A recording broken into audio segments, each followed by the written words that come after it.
സഹോദയ സംസ്ഥാന കലോത്സവത്തിന് ലൈറ്റും സൗണ്ടും നൽകിയ വകയിൽ മൈക്ക് സെറ്റ് സ്ഥാപനത്തിന് പണം നൽകാത്തതിൽ പ്രതിഷേധിച്ച് ലൈറ്റ് ആൻഡ് സൗണ്ട് വെൽഫെയർ അസോസിയേഷന്റെ നേതൃത്വത്തിൽ സൂചന സമരം നടത്തി. ലേബർ ഇന്ത്യ പബ്ലിക് സ്കൂളിന്റെ അങ്കണത്തിലാണ് സമരം നടത്തിയത്.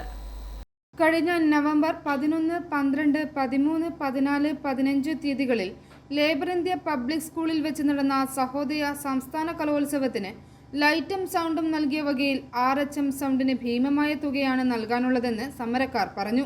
പരിപാടി കഴിഞ്ഞ് മാസങ്ങൾ കഴിഞ്ഞിട്ടും കരാർ ഉറപ്പിച്ച തുക നൽകിയില്ല.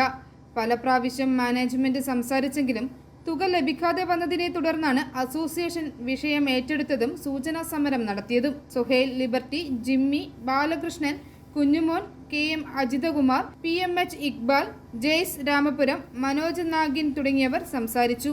അപ്പം ഞാൻ എനിക്ക് പകരം എന്റെ മാനേജർമാരെ വിട്ടു. അവരോട് സംസാരിച്ച് അവരാണ് പന്തലിടുകയും കൊട്ടേഷൻ കൊടുക്കുകയും ബില്ല് കൊടുക്കുകയൊക്കെ ചെയ്തത്.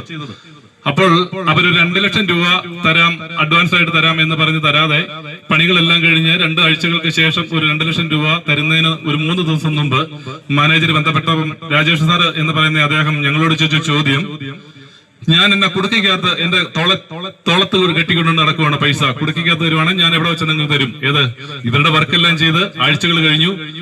അതിനുശേഷം ചോദിക്കുന്ന ചോദ്യം, കുടുക്കിക്കകത്ത് ഞാൻ കാശ് കൊണ്ട് നടക്കുകയാണോ എന്നുള്ള ചോദ്യമാണ്. അപ്പൊ അത് മനസ്സിലായപ്പോഴേ എനിക്ക് മനസ്സിലായി ഇദ്ദേഹവുമായിട്ട് സംസാരിക്കാൻ വന്നു കഴിഞ്ഞാൽ പ്രശ്നങ്ങളുണ്ടാവും. അപ്പം നമ്മൾ ചെയ്തു പോയത് സമാധാനത്തോടെ പരിഹരിക്കപ്പെടണം.